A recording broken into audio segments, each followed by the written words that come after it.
और बेशर्म इंसान, शर्म आनी चाहिए तुझे। रमजान का महीना चल रहा है और तू यहाँ पर आकर खाने पीने की चीजें बेच रहा है।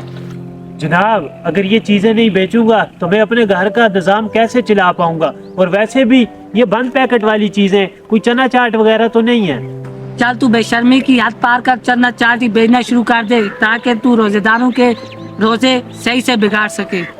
अरे नहीं नहीं साहब, ऐसी बातें करके मुझे गुनहगार तो मत करें। तुम जैसे लोगों को गुनाह स्वाब की फिक्र होती तो ऐसा काम बिल्कुल ना करते, ड्रामेबाज कहीं के। चल हट।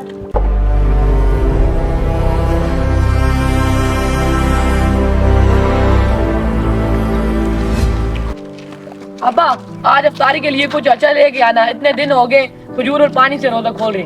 अच्छा मेरे बेटे, तू फिक्र ना कर, बस दुआ कर कि आज ये सारा सामान बिक जाए, फिर देख मैं तेरे लिए फल लेकर आऊंगा।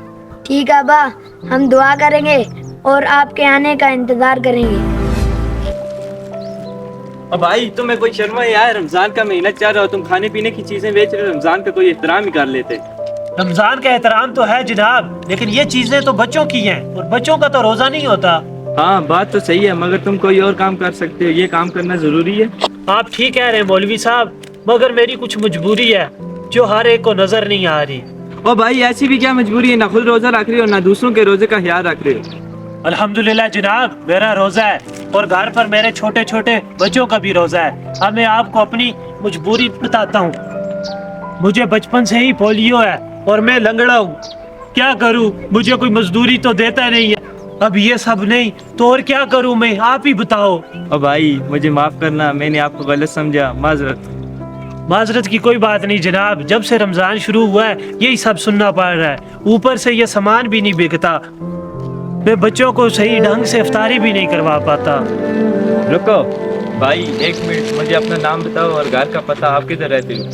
मेरा नाम अनस है जनाब और मेरा घर वो सामने मस्जिद के साथ ही है।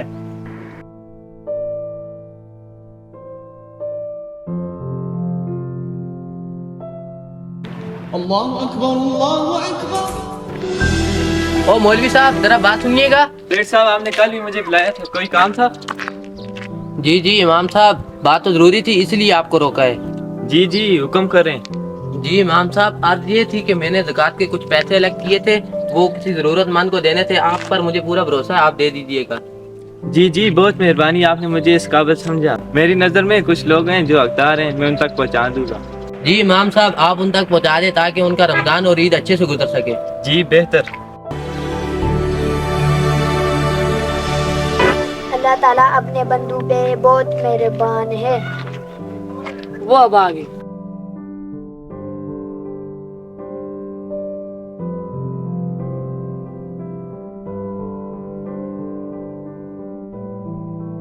क्या हुआ अब्बा, आज इतनी जल्दी वापस क्यों आ गए? और सामान भी वैसे ही वैसा है, आज क्या सामान नहीं बिका? हाँ बेटा, आज कुछ भी नहीं बिका, उल्टा लोग तो आज बेइज्जत कर रहे हैं कि रमजान शरीफ में तुम ये चीजें बेच रहे हो।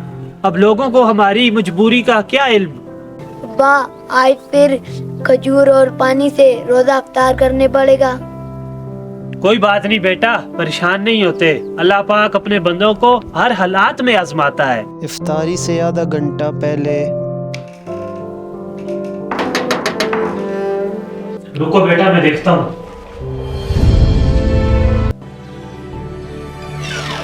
मौलवी साहब, आप यहाँ मेरे घर, सब हैरियत है ना? हाँ हाँ हैरियत है। मैंने तुम्हारे घर का पता बड़ी मुश्किल से निकाला है, मेरे एक जानने वाले थे, उन्होंने ज़कात निकाली। अगर तुम लेना चाहते हो तो मैं तुम्हें दे दूंगा, वैसे भी मैं तुम्हें ही देने आया था। बड़ी मेहरबानी मौलवी साहब, आपने मेरा ख्याल रखा। वैसे मेरे हालात तो मेरा रब भी जानता है, लेकिन फिर भी मुझे अजीब घुटन सी महसूस हो रही है ये ज़कात लेने में, क्योंकि मैं मेहनत करके कमाने वालों में से हूँ। मुझे बहुत ही ये अजीब लग रहा है ज़कात के पैसे लेने में। कोई परेशानी की बात नहीं है और कोई हरज भी नहीं है ज़कात के पैसे लेने में, वैसे भी तुम बेरोजगार और माजूर हो। ये लो कुछ पैसे रख लो। ठीक है मौलवी साहब, रख लेता हूँ, अल्लाह की तरफ से मदद समझ के। अच्छी बात है।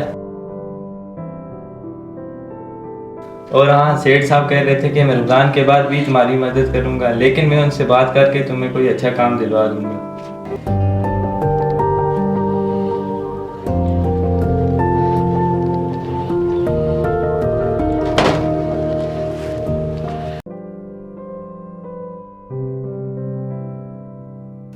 ये देखो बच्चों, अल्लाह ताला की तरफ से हमारी मदद हो गई है।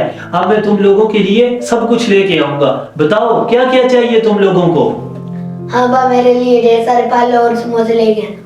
हाँ बा, और मेरे लिए शरबत लाना मत भूलिएगा। हाँ हाँ ठीक है मेरे बच्चों, सब कुछ लेकर आता हूँ, अभी जाके लेके आता हूँ।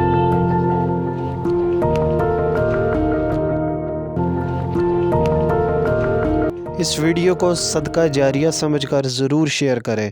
क्या पता आपका एक शेयर किसी की ज़िंदगी बदल दे।